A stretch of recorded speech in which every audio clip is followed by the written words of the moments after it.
You're listening to Barbell Logic, the podcast where we talk about what it means to experience strength and how you can use simple, hard, and effective strategies in training and nutrition to improve your life. It starts with meeting you where you are right now and finding lasting solutions. Welcome to the show.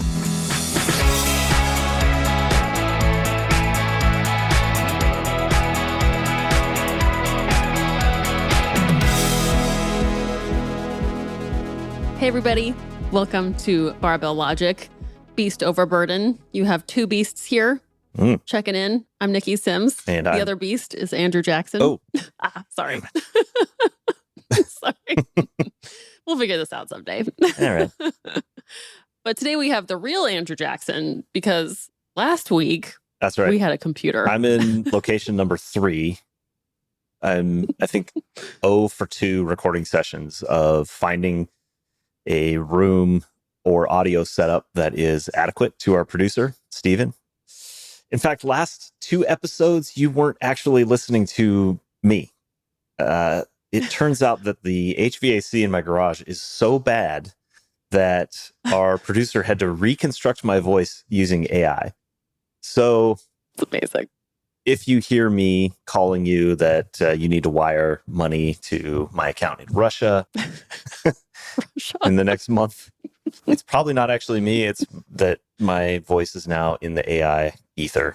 Yeah. So one step and closer all of to... the dialogue was Andrew, but we couldn't get a good sound out of it.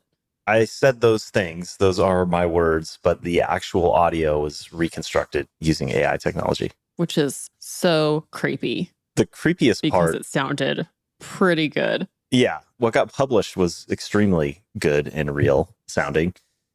The creepy part is he had to go through and manually trim out these little idiosyncrasies that it stuck in trying to interpret what I was saying. And so I have this like minute long compilation of all the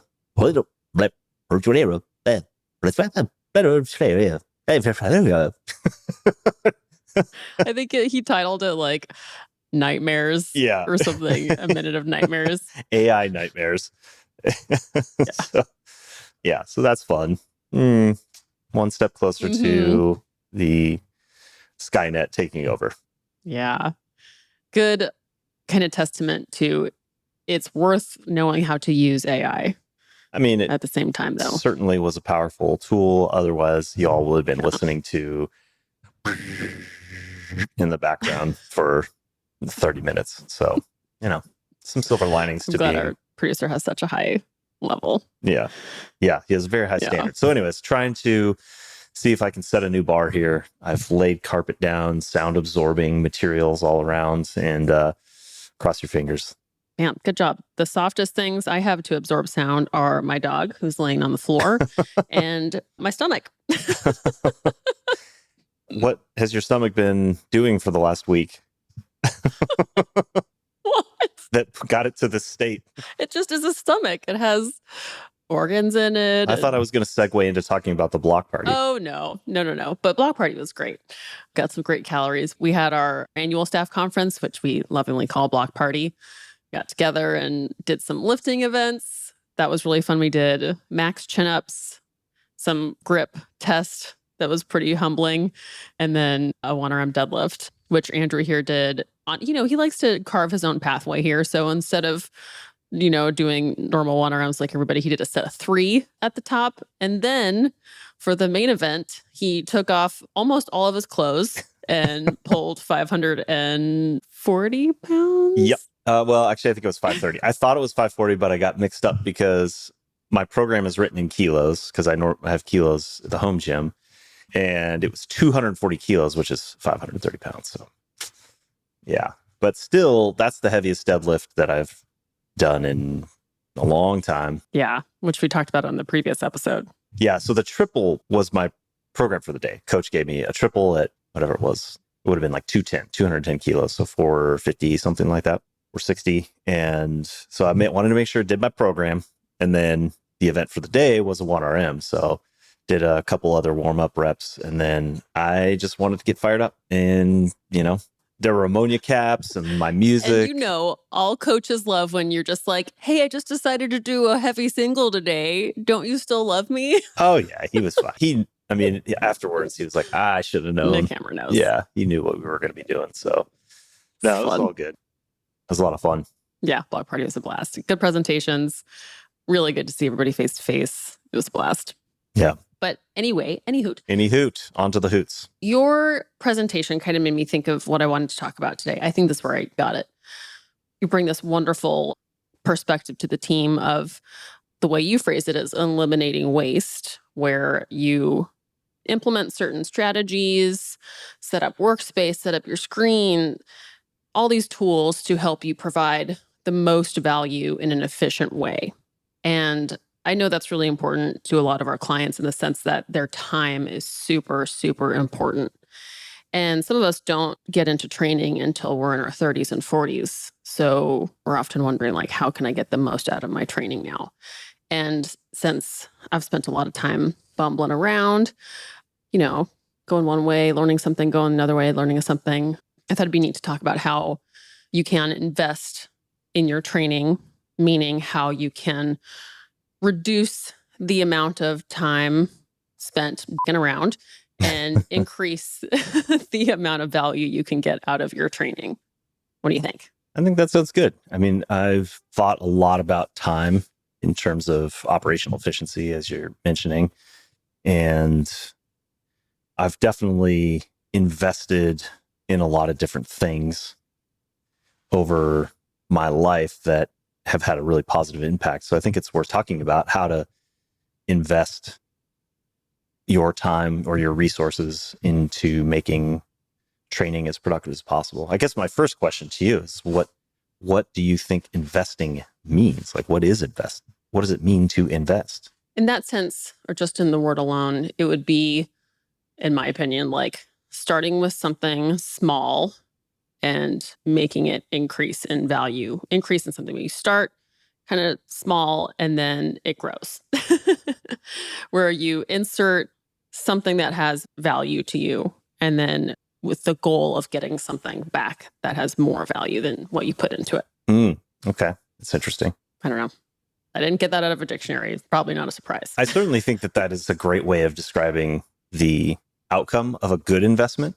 Of a good investment, yeah. Yeah. I, of course, applied in thinking about this subject beforehand, my engineering kind of brain, where I deconstruct all the components and started thinking about how I've invested in different things throughout my life. First off, I came up with a way of phrasing an investment that made sense to me, which is making a commitment of either time and or money, or some combination of time and money, being the measure of an investment into something. And I use the word commitment very specifically because a commitment, you cannot know commitment without knowing a sacrifice. So you are sacrificing something, either time and or money, into some sort of endeavor or activity or thing that ideally a good investment returns some amplification of, or some, actually, I would maybe rephrase it as some change for the better, which I think is a version of what you were kind of describing, that you put a little in and you get a lot out.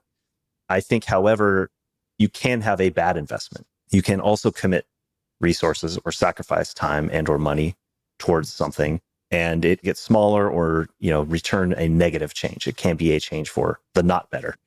So I only think that's important because defining terms to me is useful, because it allows at least me to be more intentional about why I'm doing or what expectations I have for, in this case, like I'm saying, I'm having to make an intentional sacrifice with my time. And we talk about using you need a budget often to give every dollar a job.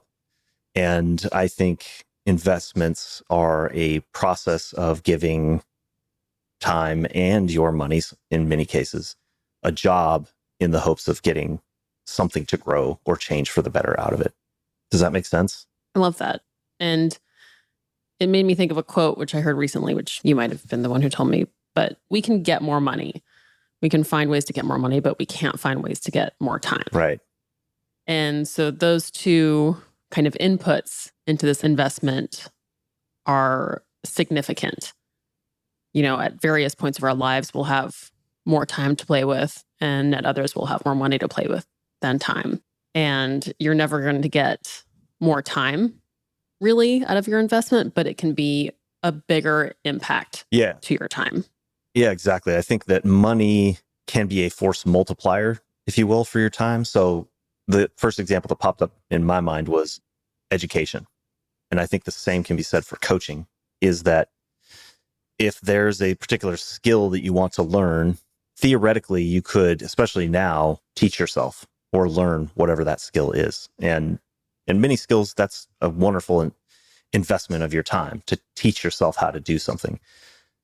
But you can force multiply that investment of time with additional money, investing that into having a coach or a teacher or a guide, which will enable you to get the same change for the better outcome in terms of learning whatever skill that is that you're pursuing in, ideally, if it's a good investment, a fraction of the time. And I would argue that's the same argument for investing in a coach, is that there is enough information theoretically on the internet for anybody to go and learn how to train effectively, and they can teach themselves and learn through the school of hard knocks how to recover from all the different things that you encounter over the course of years and decades of training. Or you can hire a coach that has been through the process that you're intending to go through and get through each of those sticking points faster with probably less derailing events, ideally fewer injuries or faster recovery from the injuries when they do come up. Right. So I think the process of investment, and that's why I was so clear about defining that time and or money aspect of it, is because I think that you can be intentional about not only what to invest in, but how to go about investing in it based on, like you said, at this point in my life, do I have more time or do I have more money? And how do I go get more money? Because like you said, or pull money from other areas of life because you can't manufacture more time. Yeah, I like how you posed it as education, because when you learn more from someone or when you teach yourself, you're adding more color and more robustness to the experience itself. And it makes me think that you're going to get, if it's a positive change or a negative change, you're going to experience emotions throughout your investment. But depending on how you look at it, you're adding more and more and more to the experience in a really cool way. And if you have that mindset of growth and the mindset of curiosity, if it's positive change or negative change, you're learning something. And that's where a lot of coaches have learned, is we learn through a lot of like negative changes in our history. And that's what we get to apply when we work with other clients, because when you're just working for yourself, you have, N=1. But when you've gotten to work with hundreds of people, that sample size is huge. So all of the negative changes you've experienced give you such a big, colorful, just deep knowledge of this process that you can reap the benefit of as a client. Totally. I mean, I think one of the interesting things about talking about the value of what we provide as coaching, I think it's sometimes common to hear, and I have to remind myself of this as well when I'm looking towards what do I want to invest in, or how do I want to identify somebody who, I want to invest in helping me, that there's a tendency to look at the commitment in terms of the dollar per hour. How much am I paying for hour of this person's time, or 2 hours, or whatever it might be? What you're actually paying for, though, to your point, is all of the time, all of the education, all the experiences that went into that coach's or that professional's perspective, their wisdom, the color of that they're able to see 5, 10, 15 years of experiences being brought to that hour. That's what I think of, or at least what I try to coach myself to think about when I'm paying for a professional, whether it's putting drywall up or laying floor down. There's a famous quote out there, you don't appreciate the value of a professional until you experience being an amateur, something to that effect, which is a big reason why my favorite clients are the ones who've actually tried to coach themselves for a while because they have gone through the LP or, some number of months of suffering and being stuck and frustrated, and are able to appreciate when I'm able to help them get unstuck and immediately start making progress for the next 6 to 12 to 18 months. They're like, oh my God, how was this possible? I was completely stuck and I thought I was done making progress. Yeah. But then you can bring that wisdom in. It's eliminating the stuck points. Exactly. Yeah. Just getting you through those so much quicker. Or as much as you can. So I think we both are pretty bought into coaching. We see the value of coaching. Am I selling that too hard? Yeah. I know all of our listeners are like, yeah, we know. What's something else that you think is a worthwhile investment? Well, I also deconstructed this, thought a lot about it, and I came up with 8 major elements of life that I think are important to invest in, and to varying degrees throughout life. And in somewhat of a particular order. It's not perfect, but I think directionally correct. Number 1 is things that help you become better at using your mind. Real simple example would be reading, writing, arithmetic growing up. I would put meditation in this category, learning how to focus your mind, direct your mind, anything where you're learning how to leverage your mind to help you do what you want to do. If you lose your mind, you're going to have a hard time doing anything in life. And even as much as we value putting a priority on your physical health, Stephen Hawking still did a ton of really great things in his life because he still had his mental faculties even when he didn't have his body. 2, I would put as physical health. So investing in time and energy into taking care of your body, both physical activity and nutrition. 3, I think, is emotional, learning how to understand and kind of deal with your emotions. So in my case, I invested for many, many years in having a therapist, for lack of a better word, or a coach, the emotional coach that helped me reflect on, pay attention, observe, and kind of deal with my emotions. And I've had a couple of different ones at different times in my life that did a lot of what you just described. They were able to help me step back and kind of evaluate my emotions from a different perspective with a much better palette of information and wisdom. 4th, I would say, is relational components of your life. So your ability to relate with other people, build good relationships. It's interesting. I was just listening to the 1938 Harvard study where they tracked a population of 700 and some men throughout the last 85 years. And the number one thing that they found that influenced the quality of life was the quality of their relationships. And certainly coming out of COVID, I think we've all experienced that being cut off from relationships has a detrimental effect on our quality of life. 5, I would say, is when you start talking about finances. Initially, a good example of something I've invested in to help me manage my personal finances, you need a budget. And we actually did a poll in Slack where YNAB came up a bunch as one of those investments that people just would not live without. Beyond that personal budget, and then there's also leveraging your money, I think, in terms of investing.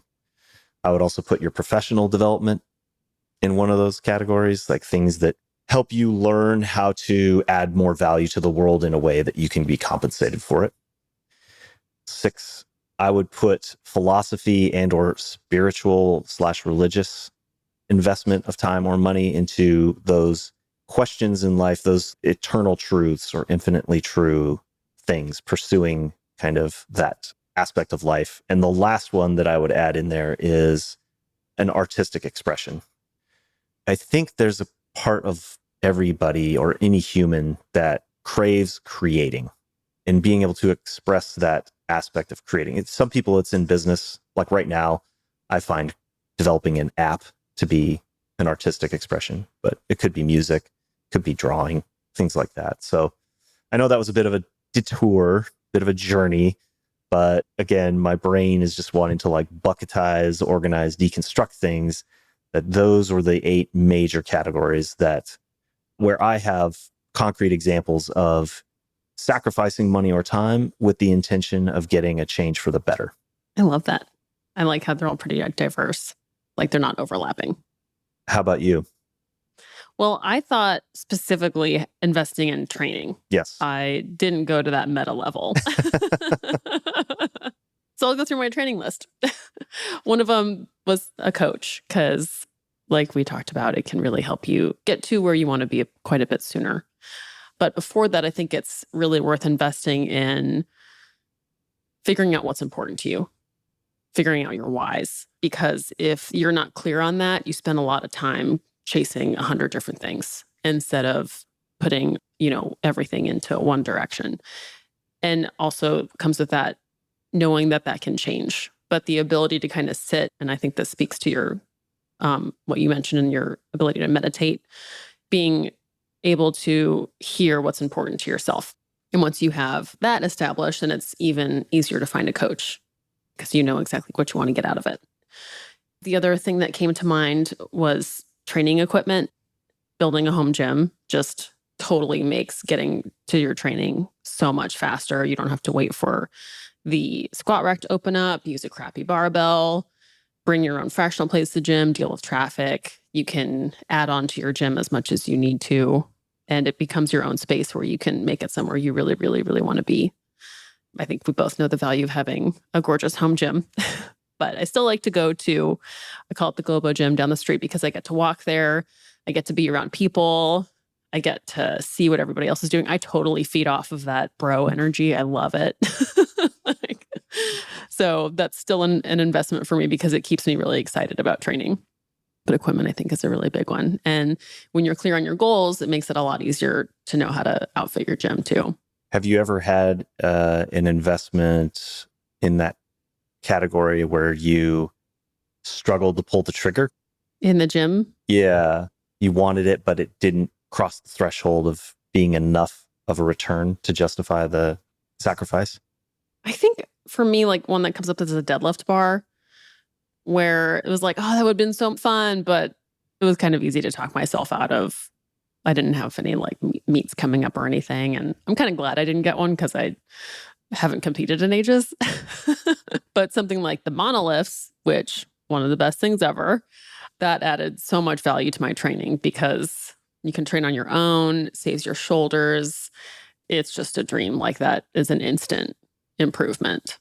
The monoliths are a really good one. And then I've gotten to use your loadable dumbbells, and I think those are really diverse. You can do so much with them. You really almost double the size of your gym with a set of loadable dumbbells. Yeah, I have the micro gains loadable dumbbells and I really enjoy it.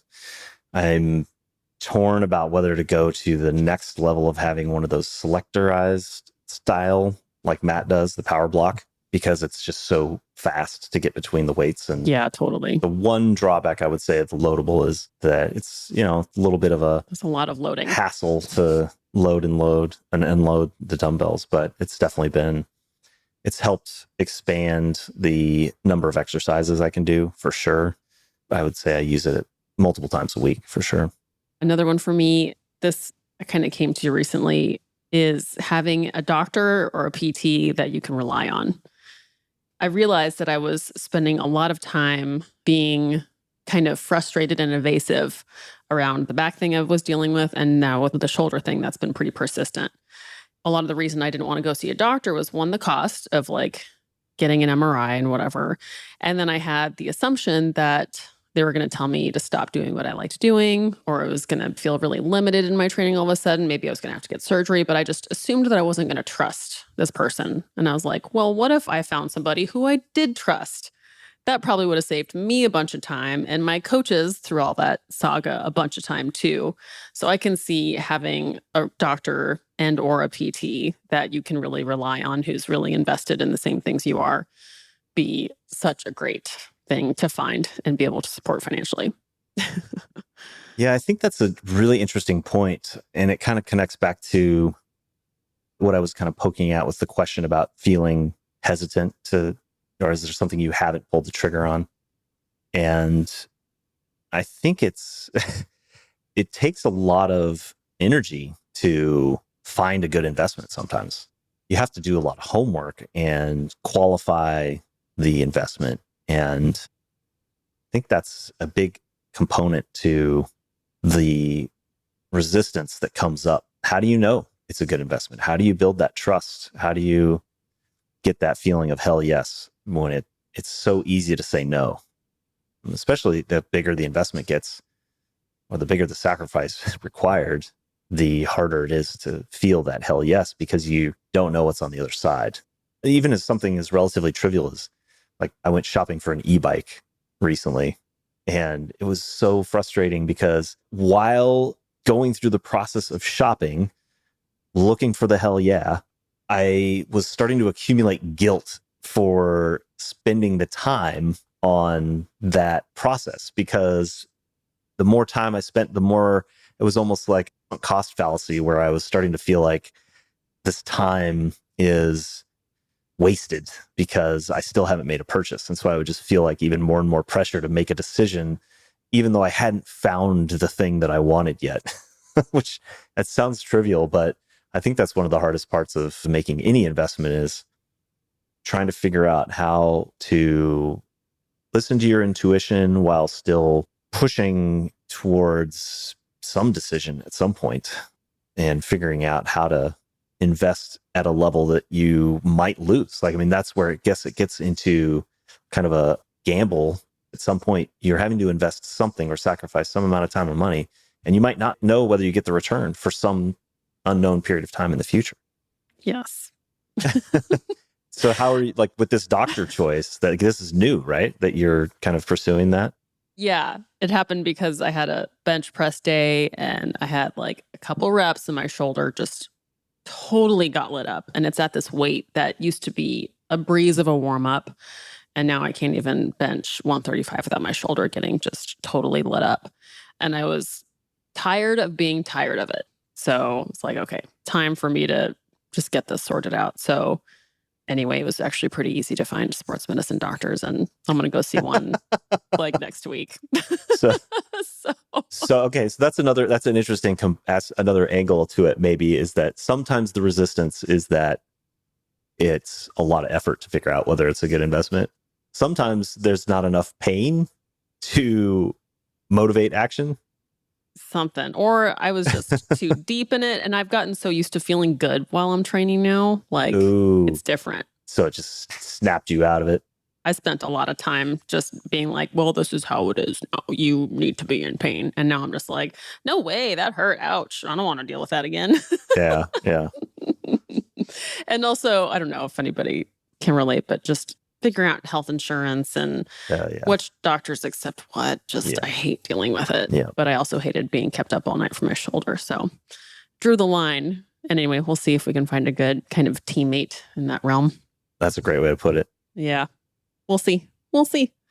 Going back to what you're saying, you don't always know if the energy that you spend is going to be worth it in the end. But if you're a glass half full kind of person, you'll be like, well, that was a neat experience and I got this out of it. And if you're just a fear-based, grumpy person, I don't really want to go shopping with someone like that.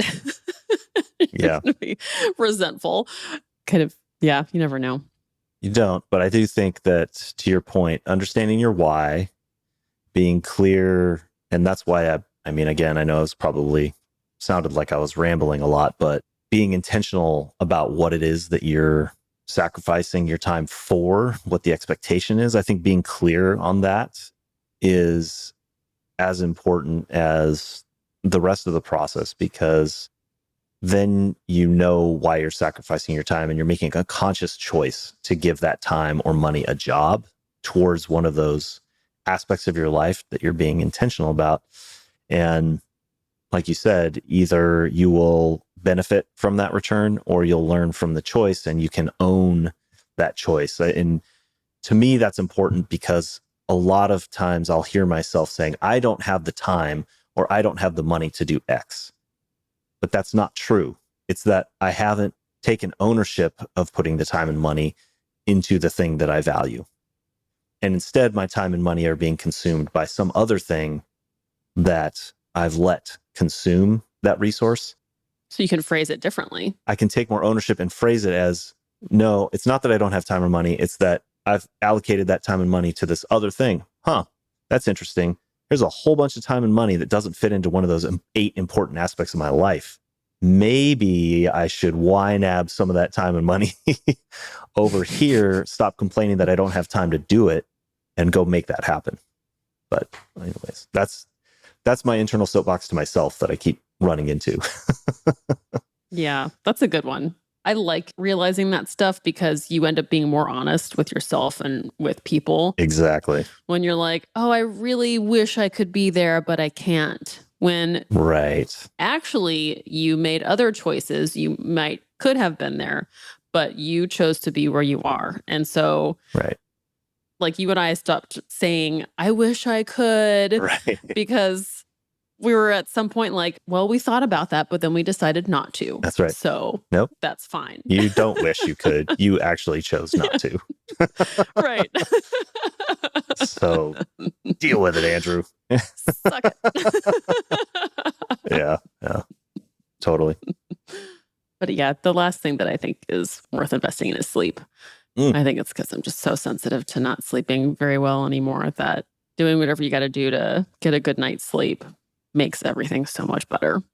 Makes your day better, makes your relational investments better, makes my appetite a lot more reliable, skin looks better, everything. And you have to really like strategize that. It's not something that Right. you can just like flighty succeed in. Like when you're busy and Right. over 25, you have to like really try. Thinking about those categories again, too, I think is a way to evaluate the quality of your investment in terms of how many of those they can touch.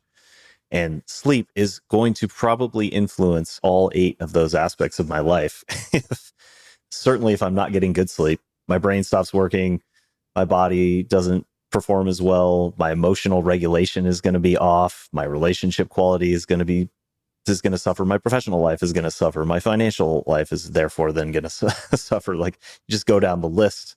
So that is a good example, along with training as an activity, is going to positively influence a lot of those categories. So thinking about, are you getting that growing of whatever it is or change for the better as you put in the little relative amount of time or money? And then also, how many different aspects of your life does it positively influence? I think is another good way of evaluating the quality of an investment. I like that. I think that's a really good framework to try out where you can, I like your 8, which I think was 8 to 10. It was 8 things. I can list 8. Some of them were slashes. Oh, right. Because I did that intentionally. Some people would put spirituality as the category. But I would also say some people lean a little bit more into perhaps philosophy or philosophical. But I think they kind of hit the same note of those eternal truths. Totally. There being something more than just what's going on in our own heads. Yes. But there were 8. There were 8 there. We'll go back and replay. Okay. That's fine. I don't need to be right about this. Well, hopefully when you're listening to this, you can think of things that you don't really want to waste your time on anymore, or you have maybe your own list of 8, or you want to work off of what we've given you. But I think you'll know when you've hit something and it feels worth it, because things feel a little bit easier and they feel almost more worth it. The value, like the difficulty is in the right place. It doesn't feel easy all the time. I mean, some of my best investments have been the hardest. I mean, we talk about, or at least Matt talks a lot about voluntary hardship. And I would say I seek things that feel hard. If I were to try to categorize it, I would say that things that feel like a good investment are when I can experience a positive impact in the quality of my life over a very long period of time. So things that are either an experience that changes me physically, mentally, emotionally for the better, or that I can reflect on at some point and recognize that it did. I mean, interestingly, would categorize rowing in the military in that kind of bucket, where I would not want to do 4 years on a college rowing team ever again in my life. And for many, many hours sitting on the erg, it was a miserable experience. And yet I can easily look back and see that time as one of the best investments I've ever made in my life.